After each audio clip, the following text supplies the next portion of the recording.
was glad when they said, come let us go to the house of the Lord.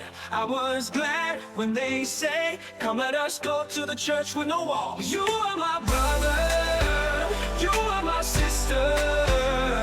From all over the world we are united in the house of God, in the church with no walls. Welcome to this edition of the Church with No Walls podcast. I'm your host, Ryan Dearbone, and today I have the extreme pleasure of being joined by a two-timer. So you're part of the Two-Timers Club. It's only you and Reverend Stacy Spencer at this point. Well, I'm in good company. You guys are literally the only people in the Two-Timers Club because, like I told Stacy, when you're that knowledgeable, I have to bring you back to talk about anything and everything. So, you know, we'll see who gets to the Three-Timers Club first. Well, very happy to be here. So, Dr. Larry Snyder, who is the Professor Emeritus at Western Kentucky University, former dean at WKU, and now he is enjoying the life of a retired person. I am. And does a lot of stuff out in the community, but we're glad to have you here.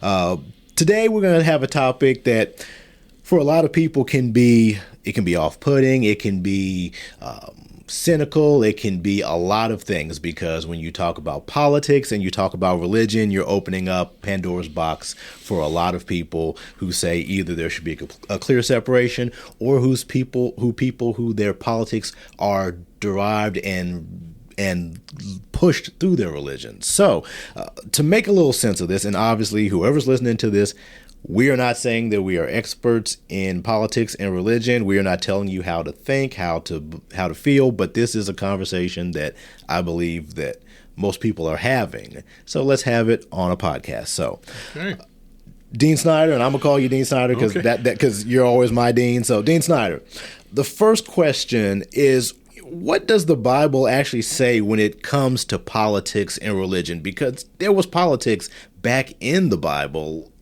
How does the Bible couch these two things together? Well, my grandfather gave me advice that lots of other grandfathers gave other folks, and that is never talk about religion or politics in public. Right? And so what did I do? I became a professor who talked about religion and politics for my entire career. And made a good living off of it. And it was okay anyway. At least I had a good career and enjoyed doing it. The question about the Bible and politics it's an interesting one, because you might make the case, at least I would, that the Bible itself is a very political document. If we think about the word politics, it goes back to Latin phrase. It goes back to Greek term of polis, having to do with the art and science of government. It's how you order a society and how you attempt to construct a community that is able to flourish, to be successful. And the Bible is all about putting together a community like that. So you might make the case that from beginning to end, the Bible is itself political. If we look at the Hebrew Bible, the Old Testament, you've got to you look at Exodus. It's a very political confrontation you have between slaves and master. And the entire idea of slavery and then the Exodus is just fraught with sort of political meaning for those people. But as we know, the stories there have resonated over the centuries to give hope to others. If you look at the books of Deuteronomy and Leviticus, which are all about sort of the laws that are supposed to govern this new community, it was exactly that. It was about how to put together a new community coming out of slavery where these bonds were not institutionalized. Well, how are we going to put ourselves together? Right? And so you put these laws together, which many of them strike us as very odd and, off-putting today, but 3,000 years ago, they made a great deal of sense in the context in which they found themselves. So all of those stories have a political meaning. And if you march through the Hebrew Bible, you'll see that the stories and the political discussion sort of ramps itself up. You get to the books of Kings and Chronicles. Here you have 4 books, as they're now divided, which have 2 diametrically opposed opinions on kingship. The Book of Kings is essentially written to sort of prove the case that, see, we showed you kingship is not a good thing. Whereas the Chronicles, which were written later, come by and they sort of have a nostalgia for the time of the kingship, and, well, maybe things weren't quite as bad and the kings weren't. But they really are discussions about whether kingship is the way in which the ancient people of Israel ought to put themselves together. So you have that discussion. You throw in the prophets. You've got Amos and Hosea and Micah. They're railing against people in power. And they're saying, you're doing all of these things. You have the power, and yet you oppress the poor, and yet you don't take care of the widow, and yet. And there is this critique of power, which is built right in. So I don't think there's any way to read the Hebrew Bible, at least, without being confronted with issues of politics. And if you go back to the term of polis, having to do with how we organize and how we should organize, right? If you carry that story in through the New Testament, then it takes on a different kind of hue. One way to read the oldest gospel in the New Testament, which would be the Gospel of Mark, which is probably written some 3 decades after the events of Jesus. Here, it's a very political document in which the life and death, particularly of Jesus, is presented almost as a mirror image of the coronation of the emperor. This is what the true emperor of the universe looks like and does. And the entire sort of passion of Jesus mirrors in this other way the kind of emperor worship that was going on at the time. And so in many ways, it's very much a political document.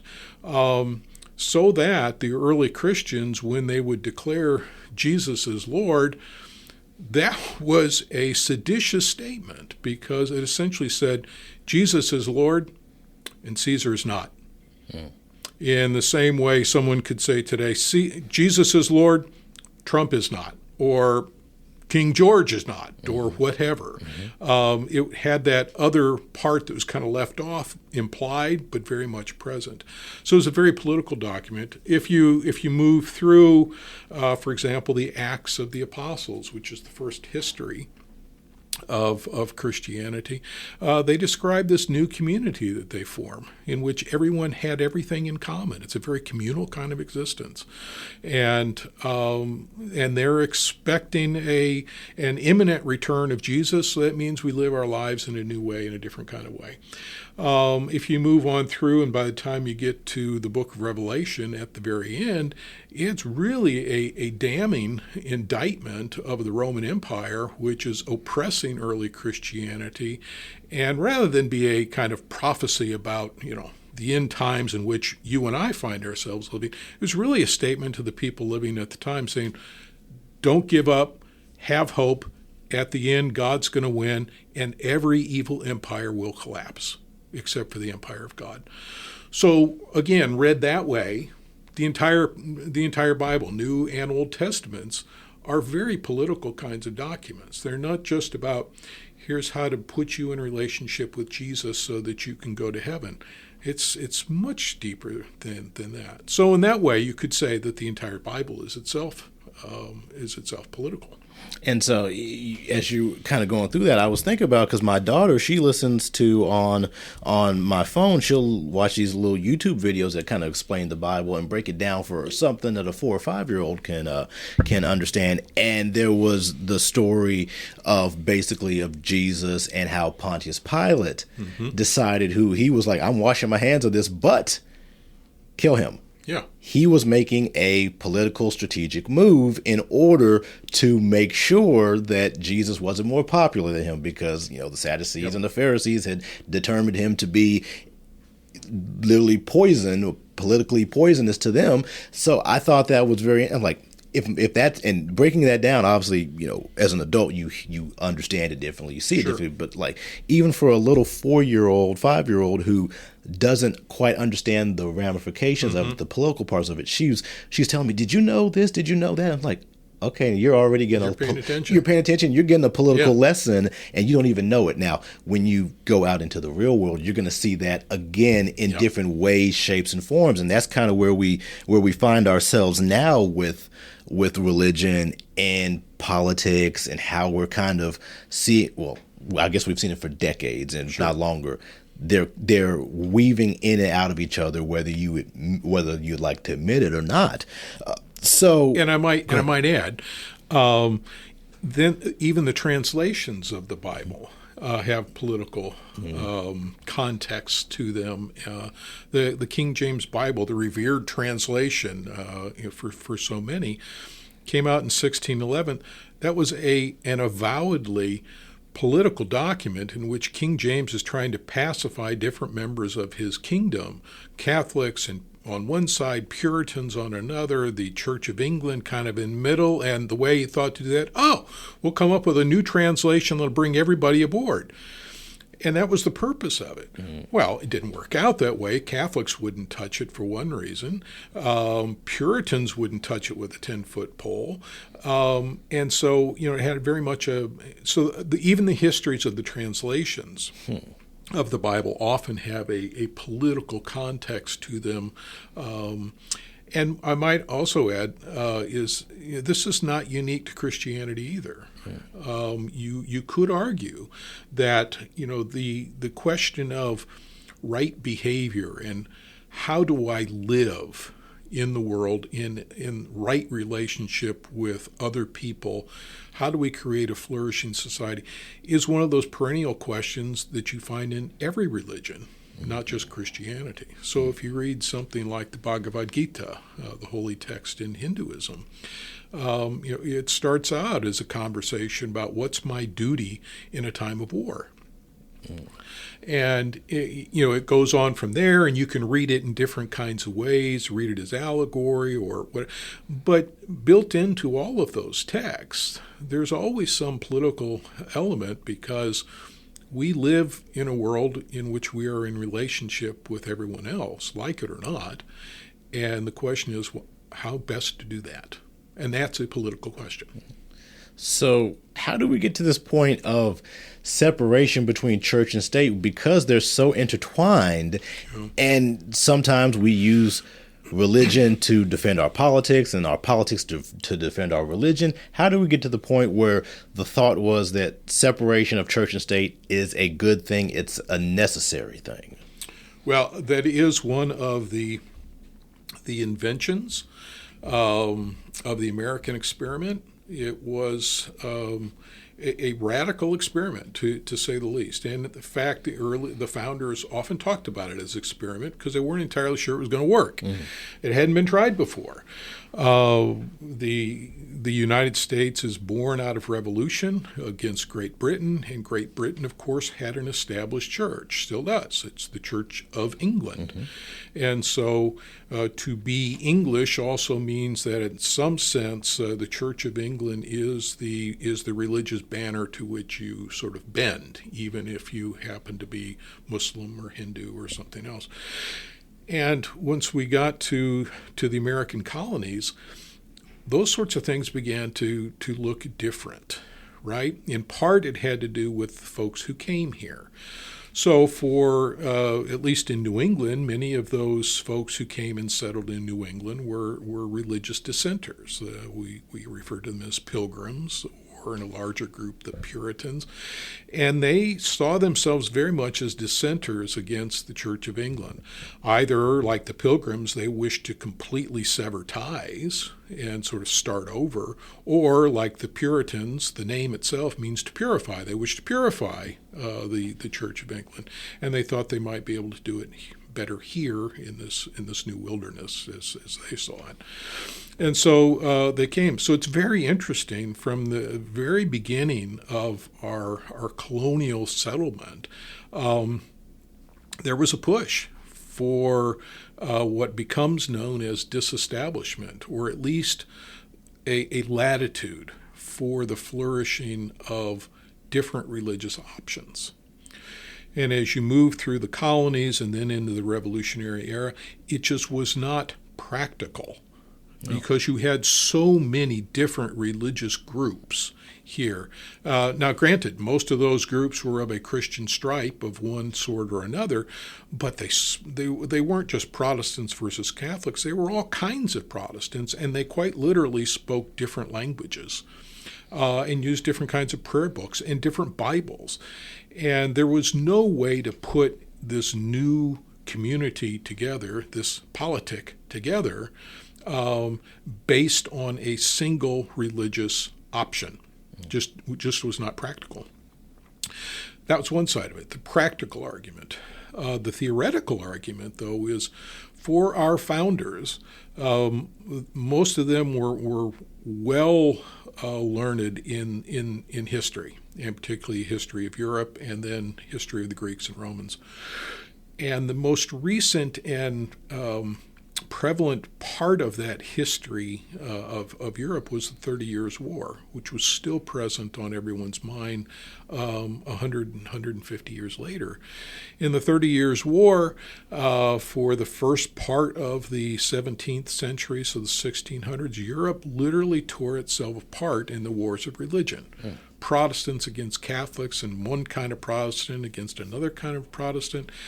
For 30 years, civil war essentially raged in Europe along religious lines. Now, it was obviously about other things too, economics and power, it always is, but religion fueled those wars. And when the war came to an end around 1630, what emerged out of that was the beginning of Enlightenment thought in Europe, which said, we are never going to do this again, to allow religious opinion and disagreement to lead to war. It's just stupid. We can't do this. And so our founders knew that history. And when they came, they were adamant that we should not allow that to happen. And so particularly for the religious dissenters, it was important that they have some space which allowed them to have freedom of thought and freedom of religious practice apart from the state. And so they argued loudly that we ought not have an establishment. You see that, of course, in the Constitution. So that when the Constitution is ratified, built right into the First Amendment is the language that said, we will not have an established church, neither will we prohibit the exercise of religious options. And so from the very beginning, it's built right in. The 6th article of the Constitution says that there can be no religious test to hold federal office, period. That's just not an option. The language of God is missing from the Constitution, and that's intentional. Not because folks didn't believe in God. Many of them did. Most of them did. But they also recognized that it was too difficult to organize a society based upon religious principles and theology because we cannot agree. And so we don't need to do that. So the separation of church and state was a fundamental part of the founding of this republic, and I would argue was one of the best results of that founding. It was a brand new idea, and looking back, it was a miraculous decision that has actually helped religion more than hurt it. Okay, so you said it helped religion more than hurt it. Yes. In what terms? How would making that separation, that delineation, help religion more so than it maybe hurt religion? Well, it was kind of ironic in that way because folks didn't expect it.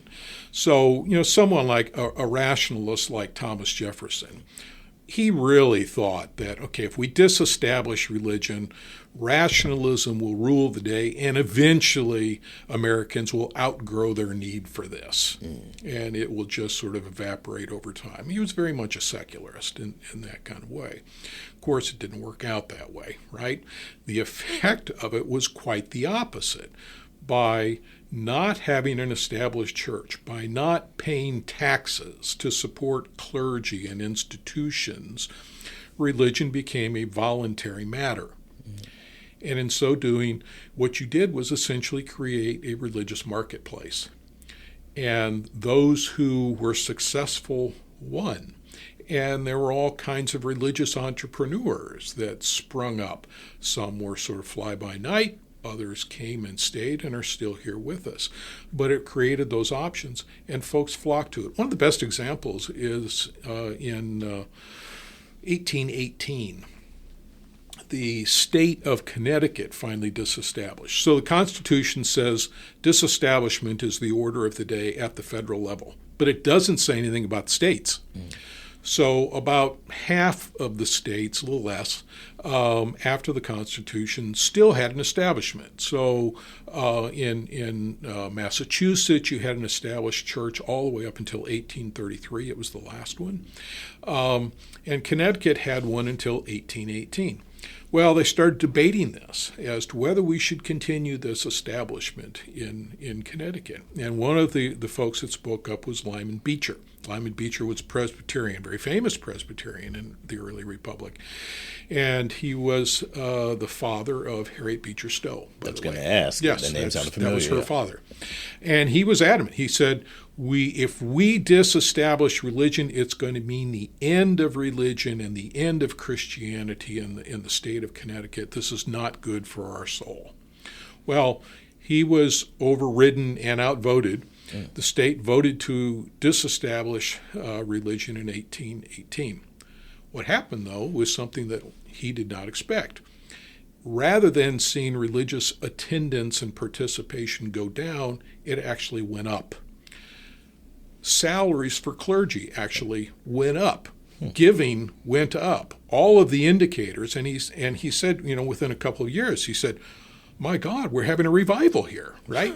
Wow. And so it was quite the opposite of what folks expected, because religion became now not something that was mandated by the state, but rather something that folks were able to freely participate in, and they did. And so we've got the Second Great Awakenings in the middle of the 19th century that gives birth to so many of the denominations that we know today. And religion bloomed and blossomed to the point that even today, among all of the Western industrialized nations, religious participation in the United States is now still somewhere around 70% or so. That's higher than by leaps and bounds than any other Western nation, many of which have an established church, like England, right? Like Great Britain. And so the irony is that taking off that control, disestablishment actually allowed religion to flourish. And I would argue, and I certainly would not be alone, that disestablishment is a primary, maybe the primary reason why religion has been so important and a part of the life, the cultural life of the United States, all the way up to the present. And that makes sense, because that was the control that people wanted when they came here, to be able to be free to do as they please, and chose to do it as they please. So throughout the course of history, we've seen religion take on different what's the word I'm looking for? Different jobs, I guess, if you will, or different spaces. It's been used to absolve people in politics. It's been used to criticize people. It's been used as a weapon. Yep. Why do we see religion, if there's such this belief that it should not be controlled, it should not be part of the of what we do? Like when you here in Kentucky, we have Frankfurt. When you send people to Frankfurt, or when you send people to Congress up in Washington, if you're doing the work of the law, it should be about the law. Religion should not play a part. So why do we see religion weaponized as either a good thing to elevate somebody or a cause, or to demonize somebody and use it to tear somebody down? Why are we seeing that if this is clearly written in the Constitution and all these documents that they're supposed to be going off of this? Why are we seeing religion still being utilized in those ways? Short answer is because religion is important. That's the short answer. The argument about what separation of church and state means in practice is one that we've been having for 250 years. Although the separation, the legal separation in the Constitution is certainly there, not everyone was happy about that. And there have been any number of efforts over these 250 years to change that part of the Constitution and actually declare us to be a Christian nation. I have no doubt someone is going to bring forward a motion in this Congress to begin that process to change that. From my perspective, both as a citizen as well as a person of faith, I hope they fail, and I hope they fail miserably, because I don't think it's a good thing. Yeah. But not everyone agrees with that legal separation. But the bigger problem is that even if you have a legal separation, it doesn't tell us how far and what are the appropriate parameters for religion to operate within the public square. All of us enter into the political discussion and discussion, bringing with us all of these parts of ourselves. Right? None of us enter free of that. Right. We bring our economics, we bring our race, we bring our family history, our level of education, all those because they're part of us, right? Religion is a very important thing for a good number of people in this country, the majority of people in this country, and they simply cannot leave that part of their lives at the door. Right. And they cannot, in part because their religions, including ours, says you shouldn't. Yeah. The whole point of the prophets was to say you ought to take care of the poor and you ought not be corrupt in your business practices, and don't be evil in treating your enemies even in war. I mean, all of those things. You see statements coming out now from the Council of Catholic Bishops and from the Pope himself saying, no, we've got a voice here about what's the appropriate role of war. When is it appropriate? Is it ever appropriate? All of those things are issues. So to say that there is separation of church and state, which is a kind of legal fact, it doesn't tell us exactly how the public square ought to be constructed, so that how far should our religious sensibilities come into play in our discussions about policy. That part's never clear, but it's certainly part of who we are. So this is an ongoing discussion. In part, the world in which we live right now is extremely fraught and extremely confusing and maddening. But in some ways, it is the discussion we have had for 2.5 centuries or more. It's just the latest iteration of it. Because, I mean, it sounds like it's a fallacy to think that the two are separated. Because even if you look at, you'll watch, C-SPAN like that, you'll see them pull out Bible verses. They will quote the church. They'll say our pastor, our bishop says, they will come up using religion as a crux for whatever the topic is, whatever the opinion is. Yes. Which, depending on how you view it, hey, go use that Bible verse to crucify this person, or you see the picture of Donald Trump holding a Bible, because even though that's supposed to be a separate thing, that's how his followers want to see him, as a good Christian man. Or this candidate's, you see Andy Bashir having a commercial in a church. He's sitting and he's saying, I'm a deacon, this is my father's church, my family's church.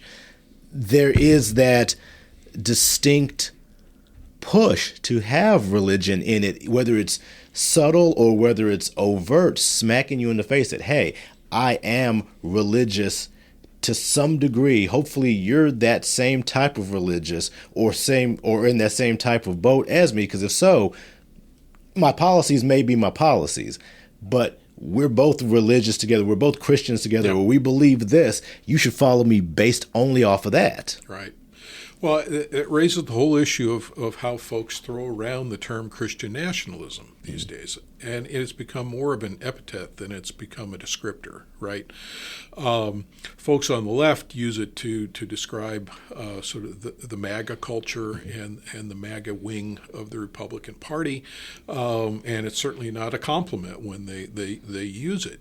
And to be fair, I mean, folks within that wing of American politics and American life are, many of them, arguing for if not an end to the separation of church and state. They certainly want to redefine it in a very fundamental kind of way.